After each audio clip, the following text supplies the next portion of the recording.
안녕하십니까. 생생매거진 오늘 박은정입니다.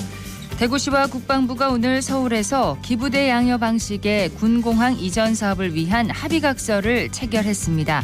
국방부가 군공항 부지를 대구시에 넘겨주는 대신 대구시는 대체시설인 대구 경북 신공항을 지어서 국방부에 기부하는 것인데요. 합의각서 체결에 이어 지금은 사업 대행자 구성을 위한 투자 설명회를 열고 있습니다.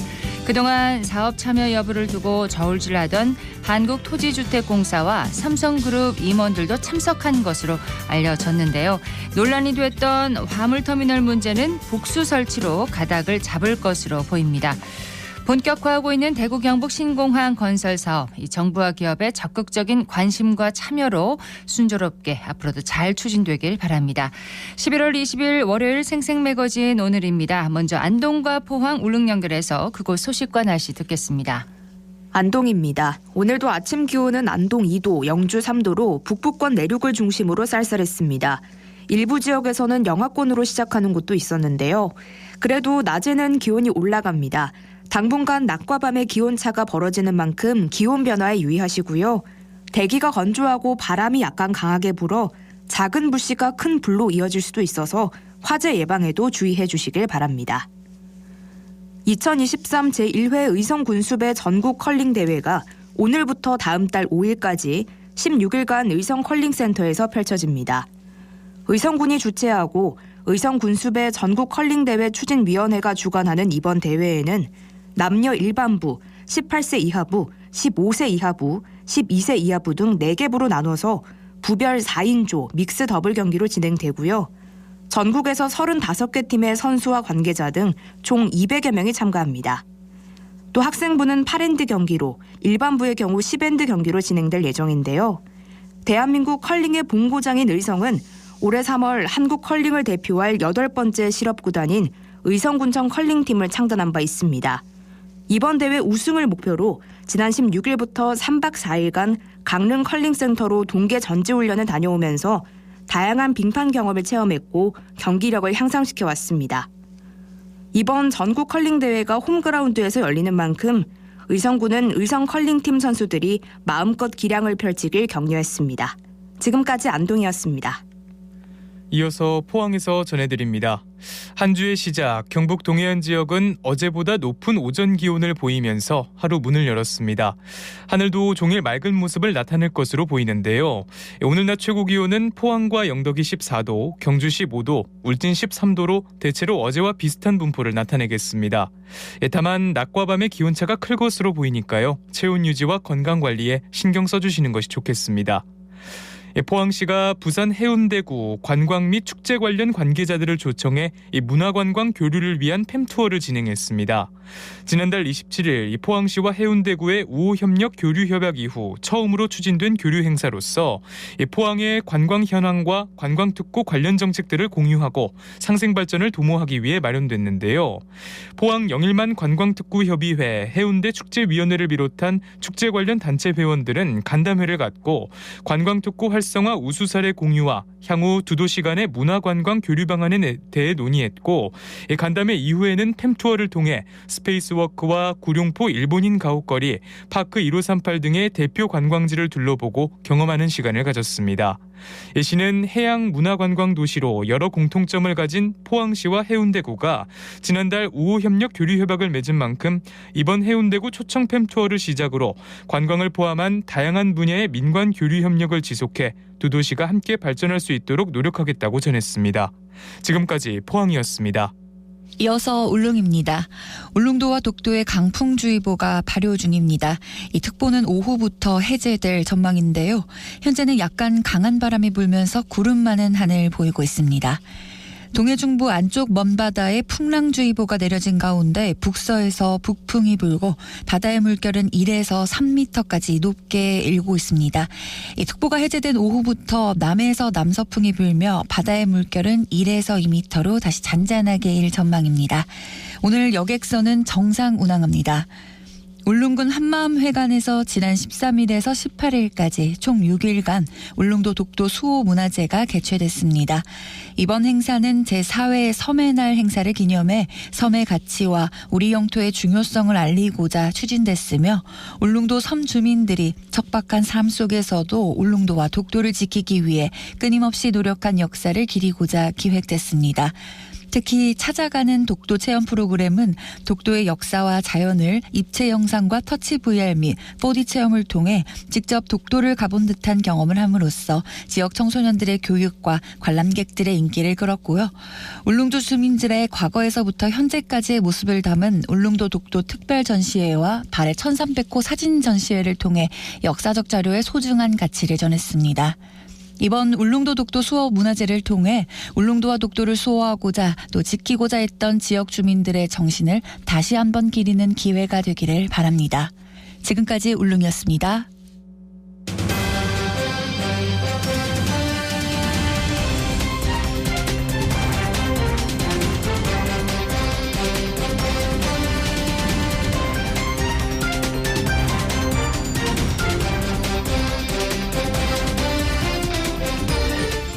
국립안동대학교와 경북도립대학교가 교육부와 글로컬대학위원회가 주관하는 2023년 글로컬대학 30에 최종 선정됐습니다.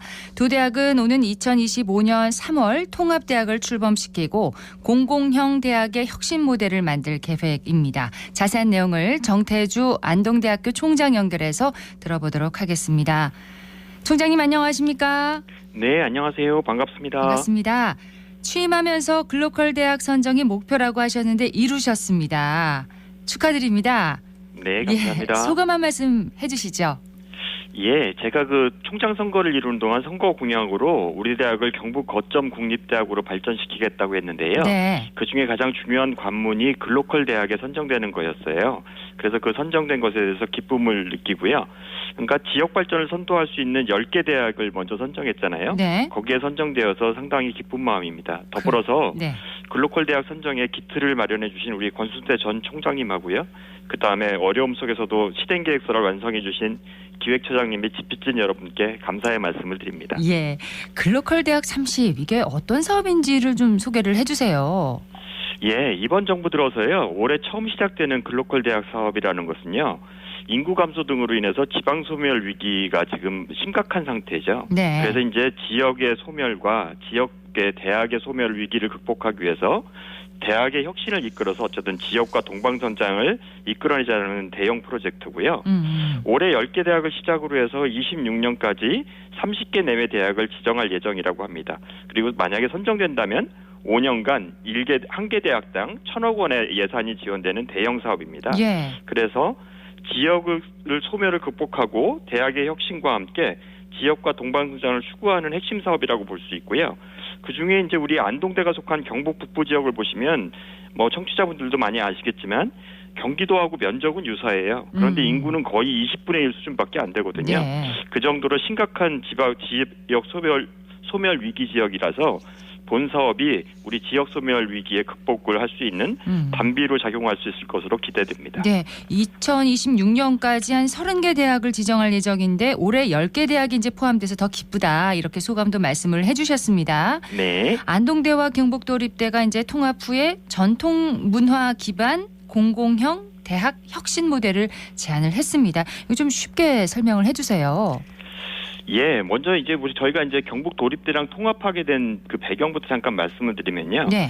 지역이 소멸 위기에 있는데 그런 데서 이제 지역이 살아야지 대학이 살 수 있다라는 공동 운명체 의식은 있습니다. 그런데 개별 대학의 노력만으로는 어쨌든 뭐 예를 들면 경북 북부권 지역의 성장을 도모하는 것은 아마 역부족일 거라고 생각이 돼요. 그래서 지자체하고 지역 사회가 함께 대학과 함께 공동 목표를 향해서 노력해야 될 거라는 생각을 할 수가 있을 것 같고요. 네. 또한 우리 대학도 어쨌든 위기에 처해 있으니까 대학의 위상을 경북 거점 국립대로 확장해야 된다는 인식이 있었죠. 따라서 이제 지역 발전을 선도하고 하는 경북 거점 국립대학으로 나아가기 위해서는 경상북도하고 혁신 역량을 결집해야 된다는 생각을 할 수가 있고요. 네. 그에 따라서 이제 도립대하고 통합하게 되었고 도립대학하고 통합함으로써 어쨌든 공공대학 역할을 할 수 있지 않겠냐라는 그런 의식을 가질 수 있게 되었습니다. 예. 그래서 저희 대학이 글로컬 대학 비전으로 이제 얘기를 한 게 경북 발전을 선도하는 K 인문 세계 중심 공공형 통합대학이라는 것을 비전으로 제시했고요. 예, 그래서 거기서 공공형 대학이라고 하는 건 어떤 거냐면 도립대하고 통합뿐만 아니라 경북에 있는 산하 7개의 공공기관하고 통합 운영 체제를 구축해가지고요. 통합대학을 경상북도하고 어쨌든 일체화시켜서 지역 상생 발전에 시너지를 창출한다는 게 공공형 대학이라고 생각하시면 될 것 같고요. 네. 그 다음에 이제 인문혁명 같은 경우는 우리 지역은 아시는 바와 같이 유네스코 세계 문화유산, 기록유산, 인류 무형유산 등 3대 목록을 모두 보유하고 있는 국내 최고의 지역 전통문화자산을 가지고 있습니다. 그렇습니다. 따라서 이런 전통문화자산을 기반으로 해서 전통 인문학을 개성 발전시키는 것도 필요하고요.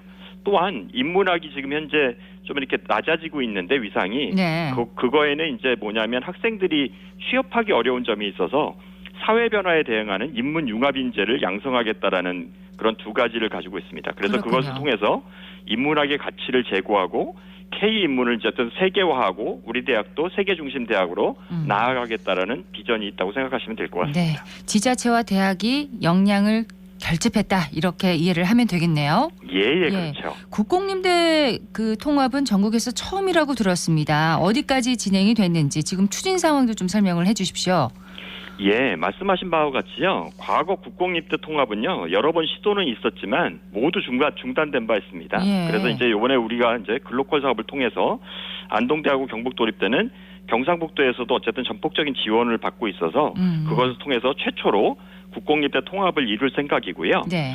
그래서 통합 관련해서 이제 구성원들의 투표 결과를 한 결과 교직원 창성률은 대략 90% 정도에 달았고요. 학생 같은 경우에도 안동대는 64%, 경도대는 84%로 구성원 동의 절차도 이미 저희가 끝난 상태죠. 네. 그래서 이미 저희는 10월 23일 날 대학 통합 신청서를 교육부에 제출한 상태고요. 그리고 뭐 지지난주 정도에 첫 번째 어쨌든 통합심의위원회도 개최된 상태로 네. 앞으로 한 5회 정도의 심의위원회를 거치면 저희가 아마 이제 통합이 실질적으로 이루어질 수 있을 것 같고요. 그래서 저희가 기대하는 거는 한 내년 3월쯤 최종 승인을 받을 것으로 예상하고 그러면 이제 그 통합대학에다가 이제 공공형 부총장을 두어서 그 공공형 부총장이 이제 뭐 예천 캠퍼스뿐만 아니라 네. 산하기관과의 통합 운영도 이렇게 관장할 수 있도록 운영할 계획을 갖고 있습니다. 내년 3월이면 정말 빠릅니다. 네네. 네. 아마 다른 대학보다 제일 먼저 아마 통합을 이룰 것으로 그렇군요. 생각됩니다. 교명은 그럼 어떻게 바뀌는 건가요?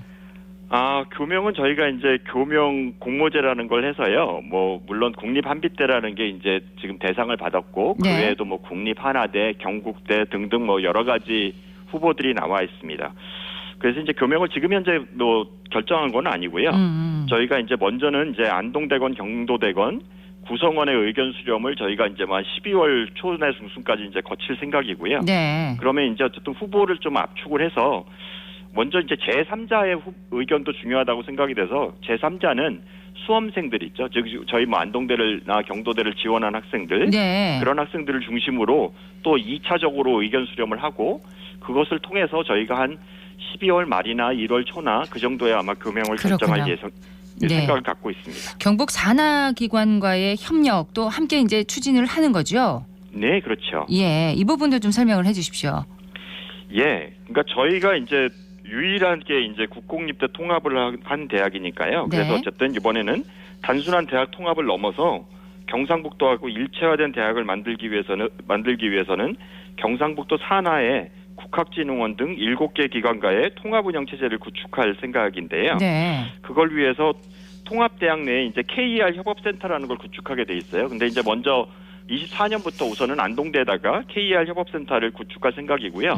그것도 이미 교육부로부터 전담기관 승인을 받았어요. 네. 그래서 이제 KER 협업센터에서 산하기관하고 같이 대학 혁신과 더불어서 공공기관을 공동 목표를 잡아서 지역 혁신을 함께 추진해서 나갈 생각이고요. 네. 그거의 이제 기반은 뭐냐면 9월 26일 날 이미 경상북도하고 7개 혁신공공기관하고 MOU를 체결했고요.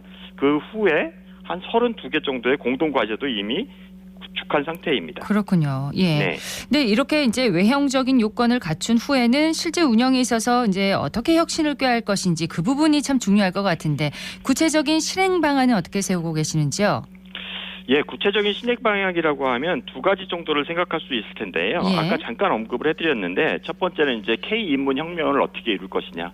그거는 아까 말씀드렸듯이 이제 정통적인 학문 개선뿐만 아니라 학생들의 어쨌든 진로를 위해서 융합형 인재를 양성하고 실용적인 인재로서 취업이라든가 진로도의 폭을 넓혀주는 방향으로 이제 이루어가고 있고요. 예. 그다음에 두 번째는 이제 장벽 허물기를 예를 들 수 있을 것 같아요. 장벽 허물기라고 하는 것은 저희가 이제 경도대하고 통합하면서 대학 간 벽 허물기뿐만 아니라 공공기관하고도 통합하면서 어쨌든 기관 간의 벽 허물기도 이제 함께할 생각이고요. 네. 그와 더불어서 저희가 이제 지금 추진하고 있는 거는 대학 내에 학과 간, 즉 학문 분야 간의 벽도 허물어야겠다라고 싶어서 이제 광역학부제라는 걸 추진하고 있어요. 예. 광역학부제라는 건 어떤 거냐면 예를 들면 지금 사회과학대학이라고 해서 단과대학으로 이루어져 있는데 그런 것들이 다 한나의 사회과학학부라고 이렇게 뭉쳐지는 거죠.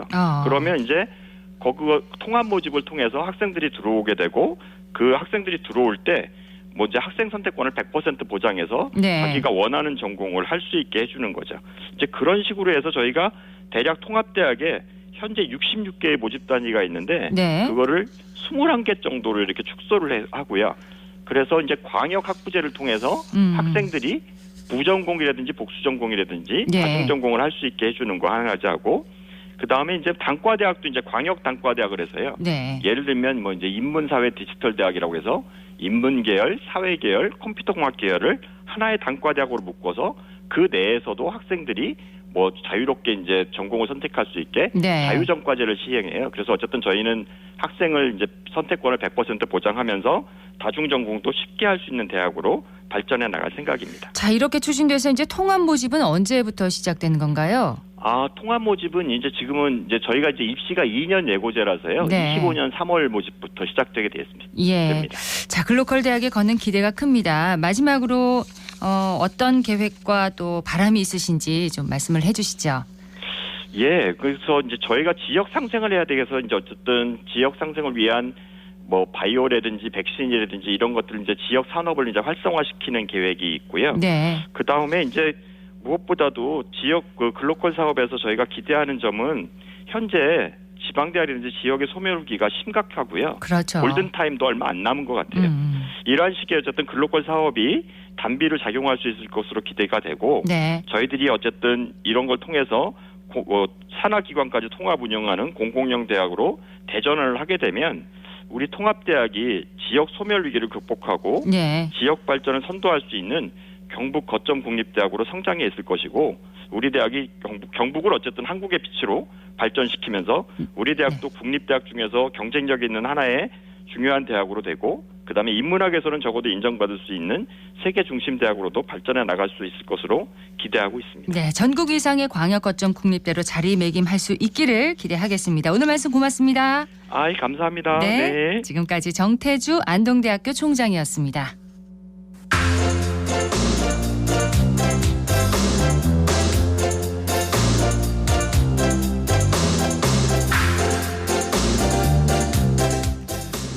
(11시 23분) 지났습니다. 영화와 대구를 사랑하는 사람들이 모여서 특별한 영화제를 열었습니다. 영화제 제목이 우리의 모양 영화제라고 합니다. 윤가영 리포터가 현장 다녀왔다고요? 네, 그렇습니다. 저는 지난 토요일 영화제가 열린 북성로를 찾았는데요.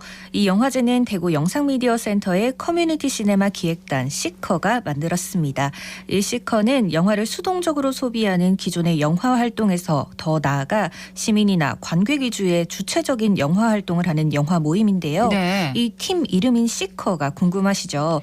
이 시네마 커뮤니티의 앞글자를 딴 줄임말이자 무엇을 추구하는 사람을 뜻하는 영어 단어 시커의 의미도 함께 품고 있습니다. 이 영화제는 이 모임의 최종 결과물이라고도 할 수 있겠는데요. 전문 영화인은 아니지만 영화를 사랑하는 사람들이 모였기에 다양한 영화들이 알차게 상영됐습니다. 네. 3가지 섹션으로 나뉘어 국내외 단편 영화 4편이 관객들에게 선보여졌는데요. 먼저 관객들을 만나봤습니다. 안녕하세요. 우리의 모양 영화제 시커입니다. 즐거운 관람 되세요. 대구 동구에 사는 휴학생입니다. 저는 제 동기가 영화제에 참여를 했다고 해서 당연히 친구가 했으니까 축하해주러 와야지 하고 왔습니다. 저는 현재 단편 영화 스텝으로 참여하고 있고 친구들끼리 이런 지원 사업에 지원해서 웹드라마도 최근에 만들었던 경험이 있습니다. 일단 지원금이 점점 줄어들고 있다고 하더라고요. 지역에서 영화를 하고자 하는 사람이 많은데 지원금 지원이 줄어들면 점점 사람들도 줄어들고 그런 게 좀 많이 아쉽죠. 봉산동 사는 김효원입니다. 저 인스타그램에서 그 광고 뜨는 거 보고 왔어요. 저 저번에 그 독립영화제 한번 갔었어요. 대구에 참 영화제가 많구나 그런 거를 좀 몰랐는데 그때 좀 깨닫게 되었고 그때 이후로 좀 관심이 생겨서 오늘도 이렇게 찾아오게 되었습니다. 사실상 체감으로는 그렇게 못 느끼는 게 너무 많은 것 같아서 그래도 뭐 앞으로 좀 홍보나 그런 게 좀 잘 되면은 또 사람들이 많이 찾아오지 않을까 싶습니다. 네, 이번 영화제 영화들은 커뮤니티 시네마 기획단 시커가 선정했고요. 영화가 끝난 뒤 다양한 이벤트와 관객 참여형 행사도 마련돼 관객 중심의 영화제라는 생각이 들었습니다. 네. 프로그램을 기획, 운영한 시커를 만나봤습니다. 안녕하세요. 저는 우리의 모양 영화제 준비를 같이 하고 있는 시커 노우빈이라고 합니다. 지금은 단 1%의 영화만 영화관에 걸리잖아요. 근데 그게 아니라 관객들이 어떤 영화를 보고 관객들이 어떤 얘기를 하고 싶은가. 그래서 관객이 보고 싶고 관객이 좀 듣고 싶은 이야기를 함께 나눠보자는 게 좀 더 중심이어서 관객 중점으로 영화를 바라보는 관점이라고 생각하시면 좋을 것 같아요. 영화가 좋아서 영화 만드는 것도 너무 좋고 그래서 사실 커뮤니티 시네마가 뭔지는 모르겠지만 영화제를 기획하고 싶어서가 좀 더 큰 이유였고 그리고 영화를 좋아하는 또 다른 사람을 만나고 싶어서 약간 그게 좀 큰 이유로 작용을 했던 것 같아요. 이거를 하는데 함께 무언가를 만들고 추구하는 거에 되게 재미를 처음 느껴본 게 가장 좋았던 것 같아요. 네, 안녕하세요. 저는 대구 커뮤니티 시네마 2기 기획단으로 참여한 김수민이라고 합니다. 일단은 처음 우리가 만나게 된 계기는 대구 영상미디어센터에서 주관을 했기 때문에 거기서 지원을 하는 상태로 연 없이 어떻게 보면 처음에 딱 만나게 돼서 얘기를 나눌 때 되게 많은 이야기들이 있었어요. 오히려 그 점이 하나의 영화제로 만드는데 그 얘기들을 모으는데 조금 어려움은 있었던 것 같아요. 왜냐하면 너무 좋은 주제들이 많았기 때문에. 네, 그랬지만 우리끼리 좀 더 상의를 해보면서 지금 오늘 우리의 모양 영화제라는 주제 하나로 정할 수 있었는데 만약에 앞으로 활동을 하게 된다면 조금 더 세부적인 주제들을 또는 시기에 맞게 계절에 맞게 좀 더 주제에 맞는 영화제를 상영회를 기획한다면 좋을 것 같고요. 때로는 영화가 그 계절을 느끼게 해주기도 하잖아요. 네. 기억하게 해주는데 영화를 사랑하는 이 시커가 영화로 계절을 기억하는 방법을 좀 알려주면 좋겠네요. 네, 맞습니다. 이 영화에 관심 있는 분들이라면 대구 커뮤니티 시네마 기획단 시커로 활동하고 싶은 분들도 있을 텐데요. 자세한 이야기는 담당자의 목소리로 담아왔습니다. 네, 안녕하세요. 저는 대구 영상미디어센터 센터장으로 일하고 있는 권현준이라고 합니다. 커뮤니티 시네마 기획단이라고 하면 조금 이렇게 생소하고 낯설 수 있는데 그냥 간단하게 시네클럽 혹은 영화 동아리라고 생각하시면 될 것 같습니다. 저희가 이제 공개 모집으로 했고요. 영화에 관심 있는 분들이나 영화 활동을 좀 하고자 하는 분들 신청을 받았고 사실 이제 이 과정이 좀 길고 좀 적극적인 활동을 요하다 보니까 저희가 신청만으로는 뽑지를 않고 따로 신청자들이 낸 신청서를 바탕으로 이제 저희가 선발을 했습니다. 그래서 이제 13명의 이제 수강생들이 선발이 되었고 그렇게까지 지금까지 이어져 오고 있습니다. 이 활동을 이제 계기로 시작이 된 것 같고요. 이제 저희가 이제 진짜 원하는 거는 이 시커분들이 오늘을 계기로 이제 다시 이제 흩어지는 게 아니라 이 시커라는 이름으로 지역에서 계속 영화와 관련한 여러 가지 활동들, 상영회나 교육이나 이런 것들을 좀 이어나가면 좋겠다라는 바람이 있고 이제 그 활동이 좀 지속될 수 있도록 저희 영상미디어센터가 지원하는 방안을 좀 고민을 하고 있습니다. 내년에는 저희가 이제 영화를 중점에 둔 교육들을 많이 고민하고 있습니다. 이제 커뮤니티 시네마 기획단도 마찬가지고 메인 사업으로 생각을 하고 있는 게 대구 영화학교라고 이제 지역의 영화 창작자들을 육성하는 이제 그런 전문 인력 육성 과정이 있습니다. 이제 이건 6개월 정도 이제 굉장히 긴 과정인데 이런 수업도 있고 이제 영화 배급과 관련한 수업이라든가 이런 이제 다양하게 영화와 관련된 수업들을 저희가 지금 고민하고 있습니다. 관객을 위한 영화제, 우리의 모양 영화제 현장 소개해드렸습니다. 네, 윤가영 리포터 잘 들었습니다. 고맙습니다.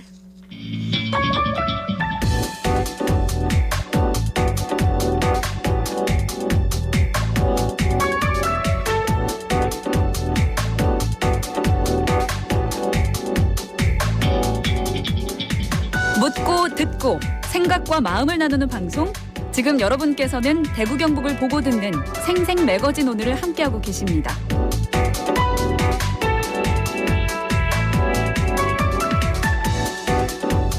월요일 생생매거진 오늘입니다. 11시 30분 지났습니다.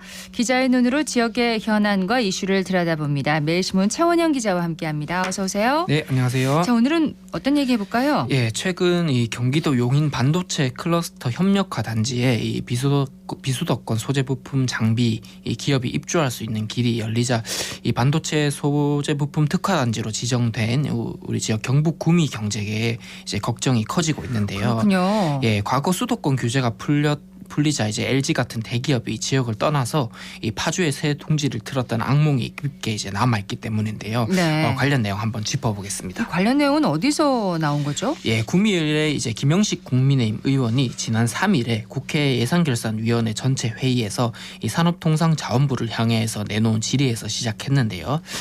김 의원이 이때 지난 7월에 지방에서는 유일하게 구미가 반도체 특화단지로 지정됐다면서 예. 이 현실은 이러한 전략을 무시한 채 이 수도권 위주로만 전방위적으로 지원되고 있다고 우려를 했습니다.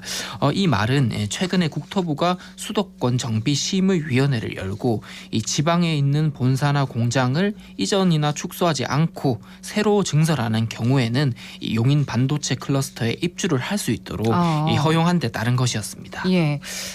그러면은 그렇지 않아도 부족한 구미의 반도체 기업이 수도권으로 쏠릴 수가 있는 거네요. 예, 그렇습니다. 이번 규제 완화는 이 용인시의 수도권 규제 완화 건의를 이 국토부가 받아들인 건데요. 예. 용인시는 비수도권 기업의 입주 제한 규제 탓에 이 협력화 단지의 미분양 사태가 이어지고 있다면서 이 국토부 산업부에 이제 규제 완화를 공식으로 건의했습니다. 이에 따라서 용인 반도체 클러스터 사업 시행자인 용인 일반 산업단지가 이달 중에 산단 기본 관리 계획을 바꿔서 이 비수도권 기업도 입주가 가능하도록 네. 4차 분양 공고를 냅니다. 반도체 특화단지로 지정된 구미시의 입장에서는 정말 신경이 쓰이지 않을 수가 없네요. 네, 맞습니다. 경북도와 구미시 그리고 지역 경제계는 즉각 반발하고 있는데요. 구미 반도체 특화단지의 성공을 위해서는 관련 기업의 유치가 필수적인데 네. 이번 수도권 규제 완화로 자칫해서는 기업들이 이 구미를 외면하지 않을까 이런 걱정입니다. 특히 구미 기업인과 시민들에게는 20년 전에 수도권 규제 완화로 LG 필립스 LCD 공장을 파주에 빼앗긴 그런 트라우마가 강하게 남아 있는데요. 구미시의 고심 역시 깊어지고 있습니다. 구미시는 수도권 규제 완화 대응팀을 가동을 하고 조직 개편을 통해서 반도체 관련한 실국 수준의 조직까지 꾸릴 예정입니다. 지역 국회의원들 중심으로 이 문제 이제 지적하는 목소리가 계속 나오고 있긴 합니다. 네, 지난 10일에 국회 예결특위 전체 회의에서 김영식 국민의힘 의원이 재차 수도권 특화단지만 규제를 완화하고 지방의 특화단지는 뭐 알아서 자생해라라는 식의 문제라고 짚으면서 네. 조속히 시정해야 한다고 지적했습니다. 이 질의에 대해서 박문규 산업부 장관은 수도권 특화단지의 비수도권 기업 입주 허용은 전체를 다 허용하는 건 아니고 비수도권 지역에 있는 사업장은 유지하면서 이쪽 수도권에 증설하는 경우만 허용한다 이렇게 네. 설명을 했습니다. 자, 그럼에도 지역의 걱정은 더 커지고만 있는데 관련해서 또 하나의 악재가 나왔죠? 예, 국토부 수도권 정비위원회가 이 용인 반도체 클러스터 규제를 완화를 하면서 동시에 13만 5천 제곱미터에 달하는 용인 임대 전용 단지에도 비수도권 기업의 입주가 가능하도록 함께 풀어준 것이 확인되면서인데요. 예. 용인 협력화 단지가 분양단지, 임대단지로 이렇게 나눠져 있는데 분양단지에 이어서 임대단지도 규제가 완화된 만큼 비수도권 기업이 입주할 가능성이 지금 매우 매우 높아진 상태입니다. 심지어는 해당 단지의 입주 업종이 이 구미 반도체 특화 단지 입주 업종과 대다수가 동일한 것으로 밝혀지면서 구미 경제계는 더 강하게 반발을 하고 있습니다. 자, 구미시 지금 비상이겠는데요? 예, 이번 수도권 규제 완화로 구미 지역 경제계는 적잖은 충격을 받은 모습인데요. 최근 방산 혁신 클러스터하고 반도체 소재 부품 특화 단지를 유치했던 구미시가 경제 활성화를 위해서 사력을 다하고 있는데 찬물이 끼얹어졌기 때문입니다. 저희가 구미 산단 한 기업인 얘기를 들어봤는데 수도권은 뭐 정치나 경제, 문화, 의료, 교육 같은 모든 분야에 자원이 집중돼 있어서 이 수도권 공화국이라는 말이 나올 정도로 지방과 격차가 날이 갈수록 커지고 있는데 있다면서 이제 이번 수도권 규제 완화를 강하게 비판했고요. 윤재호 구미상공회의소 회장 또한 지방에 비해서 압도적으로 우월한 기업 경영 환경을 갖춘 수도권에 매출 1000대 기업의 74%, 상장 기업의 72%가 집중돼 있는 현실을 짚으면서 이런 상황에서 수도권의 규제 완화는 학생과 근로자를 비롯한 우수 인력의 수도권 쏠림을 더 심화시킬 것 이렇게 걱정을 했습니다. 그러니까 이제 또 구미 시민단체에서는 원희룡 국토부 장관을 향해서 비판의 목소리를 내놓고 있습니다. 예, 뒤통수를 쳤다 이렇게 얘기를 하고 있는데요. 구미경실련이 지난 16일에 구미의 구원투수 원희룡 국토부 장관 구미의 초강력 뒤통수를 쳤다 이렇게 강하게 좀 비판을 했습니다. 지난해 구미를 잇따라 방문을 하면서 지역 현안을 해결하겠다 이렇게 약속을 했던 원 장관을 공개적으로 비판한 건데요. 원 장관이 이번 수도권 규제 완화를 결정한 수도권정비위원회의 위원장이기 때문입니다. 구미경실련은 정부가 구미시의 반도체 꿈의 잉크도 마르기 전에 수도권 규제를 완화했다면서 이번 규제 완화로 구미의 반도체 기업들이 구미로 대신 증설 투자를 하거나 용인에 증설 투자를 하거나 증설하고 용인으로 이전할 가능성도 생겼다 이렇게 걱정을 하고 있습니다. 또 이번 규제 완화가 앞서 말씀드렸다시피 20년 전에 그런 아픈 기억을 다시 떠올리게 하는 것이라면서 시민들까지 나서지 않고 항의를 안으면 침묵하면은 상시적으로 수도권 규제를 완화할 것 같다 이렇게 걱정을 하고 있습니다. 구미경실련도 지역 정치권이 좀 적극 나서달라 이렇게 주문하고 있죠. 이 정치는 예산과 균형 개발에 대해서 계층 지역별 배분을 놓고 협상 투쟁하는 게 핵심이라는 게 구미경실련 얘기인데요. 지역구 국회의원들의 역할이 매우 중요하고 이 수도권 규제 완화에 대해서 지방이 좀 함께 뭉쳐서 정치적으로 좀 대응을 해야 한다 이렇게 강조를 하고 있습니다. 그리고 시민들이 직접 참여하는 또 항의가 있어야지만이 대체 지원이라도 좀 이끌어낼 수 있다고 하면서 국회의원들과 시장이 침묵하면은 기대를 접은 기업들은 각자 알아서 형편이 되는 대로 자구책을 찾아서 수도권으로 떠날 것이다 이렇게 걱정을 크게 하고 있습니다. 보다 구체적인 대응 방안을 좀 세워야겠죠. 지금 하나 얘기되고 있는 게요. 시도지사 협의회 같은 이제 지방을 대표할 수 있는 인사가 지금 수도권 정비위원회에 좀 참여를 해야 되는 게 아니냐 이런 목소리가 높아지고 있는 건데요. 전혀 없나요? 지금은 없습니다. 이 수도권 정비위원회라는 조직은 이 국토부 소속으로 돼서 수도권에 관련한 중요한 정책을 논의하기 위한 이제 조직인데 국토부 장관이 위원장을 맡고 중앙부처 차관과 서울, 경기, 인천 부단체장이 위원으로 참여하는 수도권 정책 최고 심의 기구라고 보시면 됩니다. 그러니까 수도권 발전 방안밖에 내놓지를 못하겠죠. 그렇죠. 수도권 규제를 완화해서 뭐 서울, 경기, 인천에서 대규모 개발 사업을 거침없이 진행하는데 이 수도권 정비위원회가 핵심 역할을 맡고 있는 거거든요. 그런데 이게 뭐 수도권 이익만 대변하는 위원들로 구성이 돼 있기 때문에 그렇겠죠. 지금 같은 경우에는 지방과 직접적인 연관이 되는 건데도 수도권의 목소리로만 의사결정을 하는 셀프 규제 완화다 이런 지금 지적도 나오고 있거든요. 그래서 지방의 목소리를 낼 수 있는 위원이 이 수도권 정비위원회에 들어가야 된다 이런 지적이 나오고 있는 거고요. 비수도권에 영향을 미칠 수 있는 안건에 한해서는 좀 대한민국 시도지사 협의회나 뭐 시장 군수 협의회나 뭐 지방시대위원회나 이렇게 지방을 대표할 수 있는 단체 인물이 좀 필수로 참여해야 되는 게 아니냐 이런 지적이 좀 설득력을 얻고 있습니다. 결국 이제 수도권 정비위원회라는 이 조직의 개혁이 필요한 거네요. 그렇다고 볼 수 있는데요. 윤재호 구미 상위 회장이 이 수도권 정비위원회의 근본적인 개편이 이루어지지 않는다면은 10년 뒤 뒤에는 대한민국에는 수도권만 남을 것 같다 이렇게 예. 걱정하기도 했고 한 명만 배정해서도 안 될 것 같아요. 예, 조금 더 2명이나 기준을? 뭐 3명이나 예. 좀 가능하면 많이 들어가면 좋겠고 또 안건에 따라서 이렇게 더 강하게 참여하고 이런 것들도 있어야 될 것 같습니다. 네. 그리고 시도지사협의회 측도 정부 산하의 지방 이슈를 다루는 곳에 정작 지방의 목소리를 대변할 수 있는 장치나 인력이 부재한 곳이 많다라고 네. 짚으면서 이 수도권 정비위원회 역시 지방에 중대한 영향을 끼칠 수 있는 조직인 만큼 지방목 이런 제도적 장치가 필요하다 이렇게 지적을 하고 있습니다. 자, 최 기자는 이 용인 반도체 클러스터의 규제 완화 취재하면서 어떤 생각을 했습니까? 예, 국토 면적의 11.8%에 불과한 수도권에 전체 인구의 절반 이상이 거주하고 있는 게 대한민국 현실입니다. 네. 시간이 갈수록 점점 더 수도권 인구의 비중이 커지고 있고요. 특히 지역의 중요한 성장 동력인 2030 청년층의 집중 현상과 이로 인한 수도권의 인구 편중화가 더욱 가속화될 것으로 전망되는데요. 우리나라의 중요한 사회적 문제로 대두됩니다. 네. 이런 현상이 심화하지 않도록 이번 수도권 규제 완화 결정을 좀 보완할 수 있는 후속 조치가 나와야 될 걸로 보입니다. 네, 반도체 수도권 규제 완화 구미경제계가 반발하고 있다는 소식 전해드렸습니다. 매일신문 최원영 기자였습니다. 고맙습니다. 네, 감사합니다.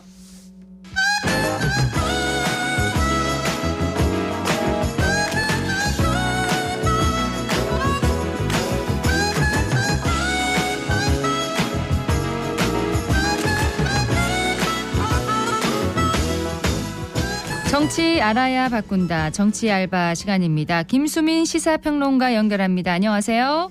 네, 반갑습니다. 예, 지난주 11월 14일 박정희 전 대통령이 태어난 날, 탄생한 날이라고 합니다.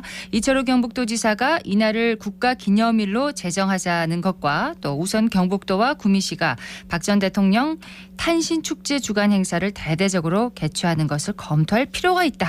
이렇게 밝혔습니다. 네, 경북과 대구는 박정희 전 대통령의 고향이고 박정희 시대 산업화의 선행 지역이기도 합니다. 네. 그러다 보니까 박 전 대통령에 대한 지지세가 다른 지역보다 강한 지역이고요. 특히 지역의 노령층은 박 전 대통령과 함께 보릿고개를 넘었다라고 하는 의식이 강합니다. 이런 생각은 뭐 존중받을 수 있는 생각일 수 있겠는데요. 네. 다만 국가나 지자체 차원의 기념사업은 다른 얘기다라는 것도 염두에 둬야 될 것 같습니다. 당시의 독재나 인권 탄압, 지역 간 불평등, 노동자층의 빈곤 등등은 박 전 대통령 기념을 절제해야 될 이유이기도 하고요. 지금도 부정평가하는 시민들이 지역 안팎에 적지 않다라는 것도 같이 고려를 해야 될 것 같습니다. 네. 단적으로 전태일 열사 같은 경우 대구 태생이기도 한데요. 박 전 대통령 생일이 11월 14일인데 그 하루 전인 11월 13일이 전태일 열사 기일이기도 합니다. 예. 또 사법살인 당사자인 2차 인혁당 사건 희생자들도 대구 출신이고요. 그렇다면 누군가에 대한 추모가 다른 누군가에 대한 상처, 추가 가해가 될 수 있다라고 하는 거, 이 점까지도 염두에 둬야 되기 때문에 공공의 역사 기념 사업 절제 미덕을 갖춰야 된다라는 것을 같이 생각을 해야 될 것 같습니다. 예.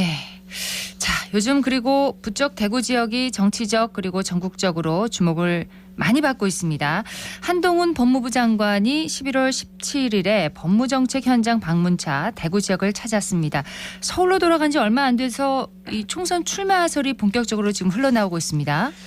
네, 한동훈 장관이 대구에 방문한 것 자체는 법무부 일 때문에 있었던 일이기 때문에 별스럽지는 않다라고 볼 수 있겠고요. 예. 동대구역에서 기념 촬영을 원하는 시민들이 많아서 서울행 기차 탑승을 늦추면서까지 시민들과 함께하는 모습도 있었습니다. 그때 금요일 저녁이었기 때문에 통상적인 근무에는 지장이 없었을 것으로 보이고요. 한 장관도 이미 정치인이라고 볼 수 있다면 이런 일은 있을 수 있는 일이겠습니다. 하지만 대구 방문 직후에 총선 출마설을 흘러나오는 것 좀 긴장해야 될 지점이 보이는데요. 예. 정치 입문을 앞두고 국민의힘 지지층이 많은 지역을 일부러 방문한 거 아닌가 이런 생각이 들게 되면 위화감이 커질 수 있다. 주의를 해야 될 것 같습니다. 위화감이요? 네. 정치인들은 대구가 곧 국민의힘이다 이런 편견을 만들지 않도록 해야 될 것 같고요. 예. 이거는 이제 몇 차례 대구 폄훼 발언 시비가 나왔었던 민주당도 주의해야 될 점이 아닌가 이렇게 보여집니다. 자, 한동훈 장관 총선 출마는 이 국민의힘의 총선 준비에 그러면 어떤 영향을 끼치게 될까요? 네, 한 장관은 여당 지지층에서 인기가 높고 검사 이미지로서 이재명 대표와 대립각이 선명하다라고 하는 특징이 있는데요. 네. 총선에 출마한다면 이 대표와 정면 승부하는 효과가 있다라고 볼 수 있겠습니다. 단 둘 다 싫다 이런 여론도 중도층, 무당층 2030에서 많은데 이것을 어떻게 극복할지는 아직은 미지수겠고요. 한 장관이 어디로 공천되느냐도 관건입니다. 그렇죠. 서울, 강남 지역 등에서 쉬운 지역이라면 감흥이 떨어질 것이고 한간에서는 대구에 출마하는 거 아니냐라고 하는데 네. 그 정도까지라면 너무 역풍이 크지 않을까 이렇게 보여집니다. 좀 현실성 떨어지는 시나리오일 것 같고요. 그리고 지역구에 한 장관이 출마하는 게 국민의힘에 썩 도움이 안 될 수도 있습니다. 왜냐하면 지역구가 현행 기준으로 253개인데요. 그중에 한 곳에 나가는 것이 전국 선거에 도움이 될 거냐 의문이 없지는 않습니다. 비례대표 출마설도 있는데 비례대표로 나갈 경우는 후순번으로 나가야 승부수가 되지 않을까 이렇게 전망이 됩니다. 자, 그리고 국민의힘 내부에서는 인요한 혁신위원회가 중진 의원이나 친윤 핵심 의원들을 향해서 연일 험지 출마 아니면 불출마를 지금 요구하고 있는데 장제원 의원 등은 직접적으로 이제 반발에 나섰고 또 일각에서는 인요한 혁신위의 행보는 윤 대통령의 뜻이다. 이른바 윤핵관도 해체 수순이다. 이런 진단도 하고 있더라고요. 여기에 대해서는 어떻게 보십니까? 네, 인요한 혁신의 행보에 대해서 반발하는 사람도 있지만 반대로 그렇지 않은 사람들도 있고 저는 특히 두 사람이 눈에 띕니다. 이철규 의원, 이용 의원인데요. 네. 윤핵관이라고 불리는 의원들이면서도 혁신위에 제동을 거는 모습이 없다는 특징이 있습니다. 윤 대통령이 적어도 혁신위 행보에 반대하지는 않기 때문에 이들의 이런 행보도 가능한 현상이라고 짚어볼 수 있을 것 같고요. 예. 윤핵관의 대표적인 의원이었던 장제원 권성동 의원은 분명히 위기라고 봐야 될 것 같습니다. 당내의 공천 혁신을 상징하기 위해서 희생될 소지가 커졌다고 볼 수 있겠고요. 예. 또 다른 윤핵관 의원에 비해서도 선수도 높고 그동안 당선이 비교적 쉬운 지역 부산이나 강원 영동에서 정치를 해왔기 때문에 우선 타겟이 되는 것은 불가피했던 것으로 보입니다. 그리고 인요한 혁신위원회는 현재 행보로 이미지 쇄신을 하는 효과는 어느 정도 거두고 있다고 보여지는데요. 예. 다만 앞으로 남아있는 숙제는 만약에 어떤 공천 혁신이 있다고 했을 때 빈자리가 생기게 되는데 예. 그 자리에 누가 들어오느냐가 상당한 관건이 될 겁니다. 만약에 소위 윤핵관 시대 가고 검핵관 시대가 온다. 대통령실 출신이나 검사 출신이 많이 그 자리에 공천 받는다라고 한다면 긍정 효과가 부정 효과로 바뀔 공산이 큽니다. 그 빈자리에 이런 분들이 오면 부정 효과가 더 클 것이다. 이렇게 전망하시는 건가요? 네, 결국에 대통령 또 다른 측근들을 공천하기 위해서 윤핵관들을 혁신한 거 아니냐. 네. 이렇게 되면 이제 혁신의 어떤 효과 이런 것들이 상쇄될 수 있는 것이죠. 네. 신당 창당을 불사하는 이준석 전 대표 쪽도 지금 활발하게 움직이고 있는데 창당 가능성 60%를 넘었다고 밝힌 이 전 대표 온라인에서 지지자 연락망 구축에 나서기도 했다고 합니다. 이를 두고 창당 준비 작업이다 이런 해석을 하고 있습니다. 네, 이 전 대표가 온라인 연락망에 등록한 사람들을 이걸 이제 창당용 원서로 쓰지 않겠다라고 전제를 하기는 했습니다만 창당용으로 쓰일 가능성, 앞으로의 가능성은 있습니다. 어떻게 되냐면 이 명부를 곧바로 창당 발기인이나 당원으로 등록을 하지는 않더라도 창당 결심이 설 경우에 이 연락망을 통해서 연락을 취해 발기인 가입서나 입당 원서를 받을 수 있는 거죠. 그렇죠. 우리나라 정당법에서는 창당 준비위원회를 꾸리려면 발기인 200명 이상이 필요하고요. 네. 또 창당 준비위원회가 6개월 이내에 5개 이상의 광역시도당을 창당을 해야 창당을 할 수 있는데 한 개 시도당은 1,000명 이상으로 구성이 됩니다. 네. 한술적으로 최소 5,000명의 당원이 필요한 것인데 미리 등록해둔 사람이 있으면 이 작업 또한 조속하게 마칠 수 있다라고 하는 이점이 분명히 있는 것이죠. 예. 그래서 이것은 창당 준비를 표방하진 않았지만 유사시에 창당을 할 수 있는 그런 조건을 마련하는 작업이다라고 볼 수 있습니다. 자, 더불어민주당 소식도 살펴보겠습니다. 민주당은 총선을 앞두고 2030 세대에 집중하는 캠페인을 시작했는데요. 이 과정에서 내건 현수막 때문에 오히려 당 안팎의 거센 비판을 받고 있어요. 네, 2030 세대의 관점으로 현수막을 만든다라고 하면서 문구가 어떻게 됐냐면 정치는 모르겠고 나는 잘 살고 싶어. 경제는 모르지만 돈은 많고 싶어라는 문구였는데 2030 세대를 정치 경제는 잘 모르고 자기 사익에 관심 있는 세대로 묘사를 한 것이고 예. 이것은 이제 명백히 폄훼적인 시각이라고 볼 수 있겠습니다. 일단 민주당이 지난 대선 패배를 제대로 분석한 것인가 돌아봐야 될 것 같은데요. 당시에 2030 남성에서는 졌고 2030 여성에서는 이기긴 했는데 네. 근데 이 여성들도 국민의힘의 어떤 캠페인 이런 것에 거부감을 갖고 역결집을 한 성격이 굉장히 강합니다. 민주당에 대한 충성심은 약하고 그렇기 때문에 지난 지방선거 때처럼 선거 기권을 해버리면 민주당이 지는 것이거든요. 네. 예, 이런 것들을 어떻게 극복할 것인지 좀 아직까지 깊이 숙고하지 못했고 청년들과의 소통도 원활하지 못했다라는 점 반성을 할 필요가 있겠습니다. 네. 그리고 민주당 측에서 업체 작품이라고 떠넘긴 것도 이것은 부정적인 효과를 낳을 것 같은데요. 아하. 마침 또 민주당이 하청 노조도 원청 사용자와 교섭할 수 있는 노란봉투법을 본회의에서 통과를 시켰습니다. 예. 근데 본인들의 원청 책임을 등하시했다 이런 평가가 나온다면 이율 배반이다라는 비판을 받게 되겠죠. 예, 민주당 당내 갈등도 좀 살펴보겠는데요. 민주당에서는 비명계 의원 4명이 지난주에 원칙과 상식이라는 이 단체를 출범시켰고 또 주말에는 공개된 이낙연 전 대표의 이 한겨레 신문 인터뷰도 파장을 일으키고 있습니다. 당내 갈등은 현재 어디쯤 와 있다고 해석을 할 수 있을까요? 네, 이낙연 전 대표가 한겨레 인터뷰에서 이재명 대표 사법 문제가 민주당을 옥죄고 그 여파로 당 내부의 도덕적 감수성이 퇴화했다라고 밝혔거든요. 네. 그리고 비명계 의원들도 단순히 당을 통합해야 된다라는 주문을 넘어서 정면으로 이 대표에게 도덕성 문제를 제기를 하고 있습니다. 이거는 이제 공천을 비명계 쪽에 준다고 해서 해결될 일이 아니다라는 신호이기도 한데요. 이런 근본적인 취지로 끝까지 밀고 나갈지는 알 수 없지만 당장의 이재명 지도부와 근본적으로 대립을 한다라고 하는 그런 의미라고 볼 수가 있겠습니다. 네. 그리고 이낙연 전 대표는 비교적 호남 대표성이 강한데요. 이 전 대표가 다시 목소리를 내는 것 이거는 호남을 배경으로 한 신당 창당까지도 가능하다는 복선이 될 수 있습니다. 사실 이준석 전 대표의 대구 경북 기반보다 이낙연 전 대표의 호남 기반이 더 강하고 또 이낙연 전 대표는 대선 주자 이력도 갖고 있죠. 네. 그렇다면 이제 이재명 대표도 큰 숙제를 안게 되는 것인데요. 여기서 남아 있는 거는 이제 다 끌어안지는 못하더라도 이낙연 전 대표만큼은 끌어안을지 아니면 이낙연 전 대표까지 포함해서 이쪽이 탈당을 해도 무방하다고 계산할지 여기에 따라서 또 이재명 대표의 대응책도 달라질 것으로 전망이 됩니다. 네, 민주당이 은행의 초과이익 일부에 세금을 부과해서 상생금융 기여금을 걷는 이른바 횡재세 법안을 발의했는데 이 법안을 발의한 취지는 뭐라고 보십니까? 네, 횡재세는 일단 뭐 요즘에 은행들이 많이 이득을 봤다 이건 국민들이 많이 동의를 하시는 거고 예. 또 이 횡재세는 아주 극소수에게만 물리는 세금이기 때문에 시민들한테 지지를 받을 수 있다라고 판단을 했다라고 볼 수가 있겠습니다.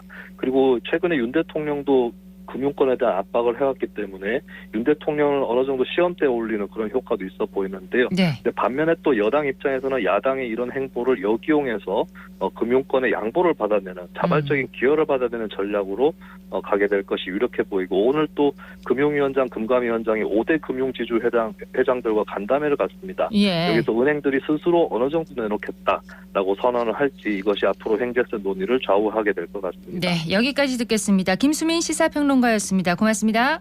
예, 감사합니다.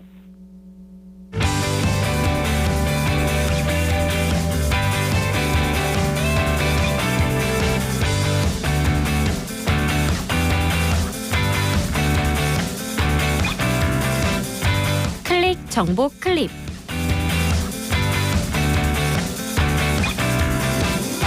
이번 주 목요일부터 토요일까지 엑스코에서 제21회 대구 음식산업 박람회가 개최됩니다.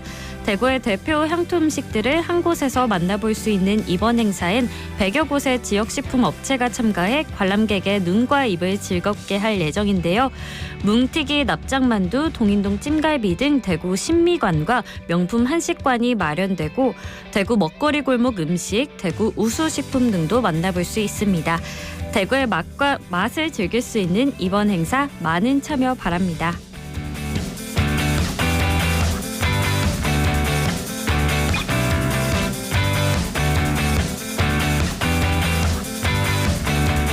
최근 대구에서 헬스장 운영 중단으로 피해가 급증하고 있습니다.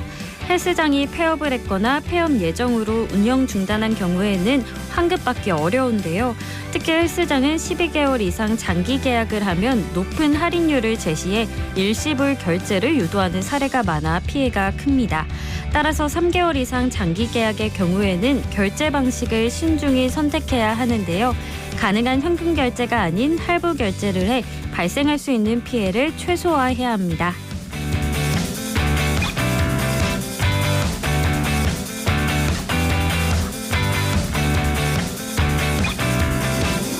대구광역시 행복진흥사회서비스원은 이번 주 수요일부터 대구시민대학 행복특강을 진행합니다. 행복특강은 총 3회로 운영되며 행복을 위한 스피치, 가족 갈등 해결법 등을 나눌 예정입니다. 참여 접수는 대구 평생학습 온라인 플랫폼과 전화로 가능하며 대구 시민 누구나 무료로 참여할 수 있습니다.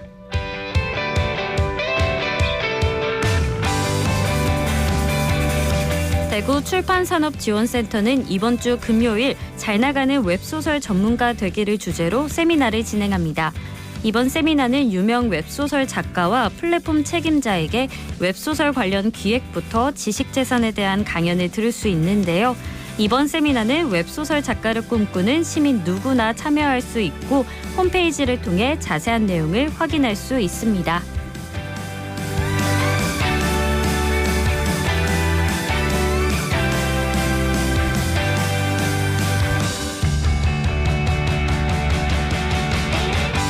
대구 북구 일대가 연말 연시를 맞아 별빛 정원과 낭만을 주제로 빛거리를 운영합니다. 이번 빛거리는 옥산 원대로 일대와 칠곡 3지구 문화예술거리에 조성되는데요. 대형 트리, 빛터널, 빛폭포, 포토존 등이 설치돼 연말 분위기를 제공합니다. 오늘부터 내년 1월 31일까지 운영되며 오늘 오후 5시에는 구청 광장에서 목요일은 칠곡내거리에서 크리스마스 트리 점등 행사가 열립니다. 이번 겨울 아름다운 빛거리에서 소중한 추억 만들어보면 어떨까요? 지금까지 클릭 정보 클립 박나영이었습니다.